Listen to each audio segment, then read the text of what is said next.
As a dungeon master, there's no amount of preparation that's over prepping. You can always prep more. Kinda, that may be true, but I'd much rather prep less and have more of my game. I'm not know about you. But let's talk about this. Let's talk about some key ways to not over prep. Over prepping leads to railroading sometimes, or feeling frustrated that nothing you've prepped actually works. So how do we avoid over prepping but still feel like we're prepared for the gaming session ahead?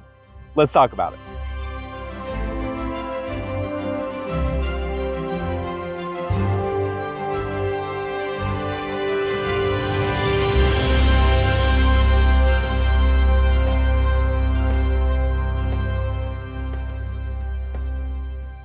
Flexible plot points are probably the most important thing that you can do when prepping as a dungeon master.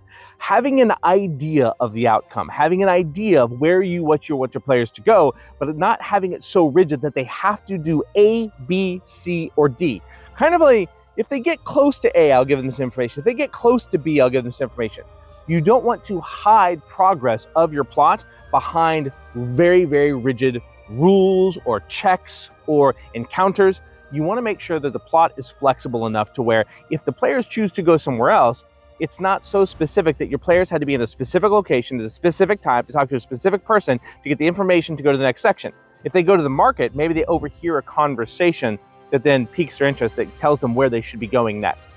Flexible plot points allow you to have that navigation to keep people from feeling railroaded, but at the same time making sure your players have the information to progress the plot forward. Keep it flexible, and you'll keep yourself moving in the right direction. Also, you don't have to plan for every occurrence. You just have the general idea of the general information that you had to get to your players. Keeps things moving forward quickly, as opposed to having to struggle. Food for thought. Minimalist planning is a great one to keep yourself moving forward. And what do I mean by that? What is minimalist planning? It means plan the bullet points, plan the big things. What are the big rocks that your players need to know? What are the things that you need to have prepared? If I plan a giant encounter, that's great. The thing is I know what that encounter looks like. But what happens if my characters were supposed to go to the volcanic region and fight the fire elementals, but now they're going into the earth region? Well, I have the big thing planned. So all I have to do is switch those fire elementals to rock elementals, which means a quick rescan, and I don't have to redo the entire battle. But what about the minis, Richard? Use dice instead. Remember, the game is about storytelling. The game is about the big things that happen. If we plan the big things, if we plan the big boulders, the things that take time to consume, we can practice on the improv on the other sides. Remember, dungeon mastering is all about practicing as well. If you plan by bullet point and you don't script out every single detail, you're going to find yourself having to improv more and getting better and better at it every single time. So try that. Plan out the big things and leave yourself, trust in yourself to be able to come up with the small things on the fly. The more you practice it, the better you get. And it saves you a ton of time on prep. Now, what goes along with planning the big things? Bullet points. If you're prepping, don't write everything out. Put what makes sense to you. Now, there's no right way to do bullet points when it comes to Dungeon Master prepping, so let's talk about it for a second. If your bullet points need to have more description because you're bad at description, have that. If your bullet points need more ideas because you struggle with ideas and concepts, have that. If your bullet points need to be encounters and stat blocks because you need that. If yours needs the motivations behind NPCs, have that.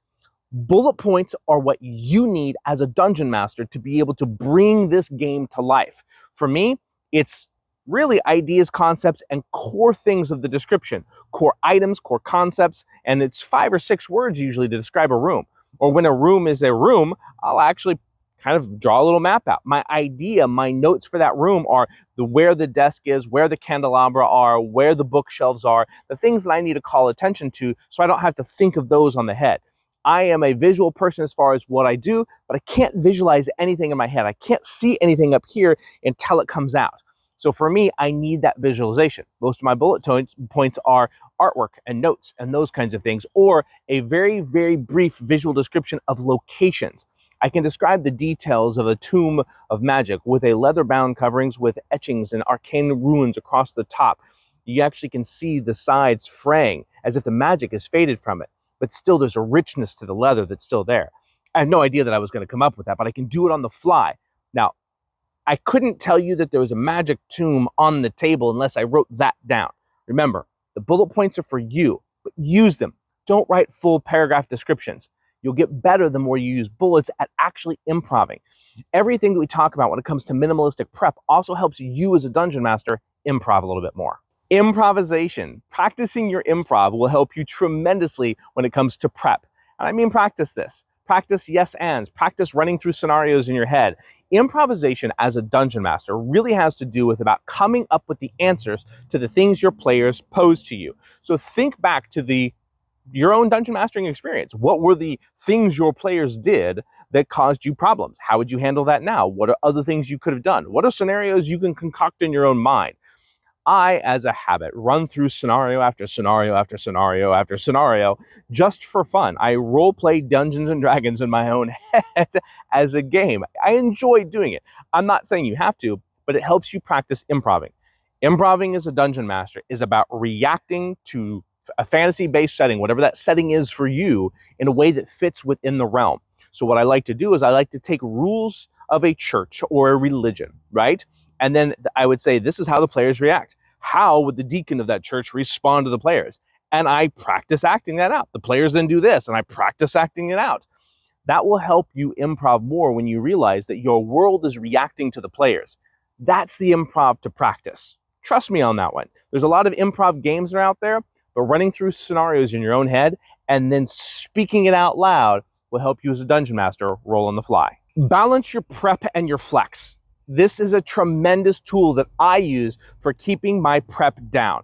Meaning, there are certain things I will prep, such as combat, and the other I leave for flex. Flex are things that I don't have to detail it out, like the market space. I've described so many markets in my time, I don't need to actually describe or write down the market. You as a dungeon master, lean into your strengths and know what your weaknesses are. Prep for the things you're weak at and trust yourself. Allow that flexibility of the things that you're best at really resonate with you when you're prepping. Believe in yourself. Know what you're good at, and you do.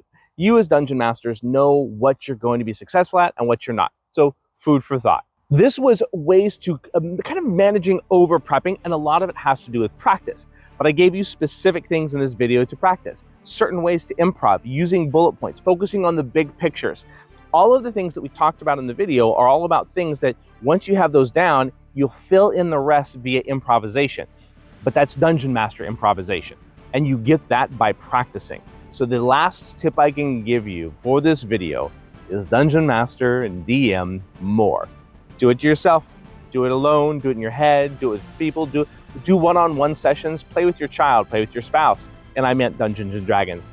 My kid is 12 years old, and we started running a one-on-one campaign as well as her running her other campaigns as well. And it helps me see perspectives from a different players. When you have a certain players at your table on a regular basis, you're going to learn them. They're going to learn you. And the more you learn each other, the more your campaign's going to go in one direction. If you want to actually hop online and run a free session, do a one-on-one session, come up with a concept idea, there's a lot of platforms out there doing it.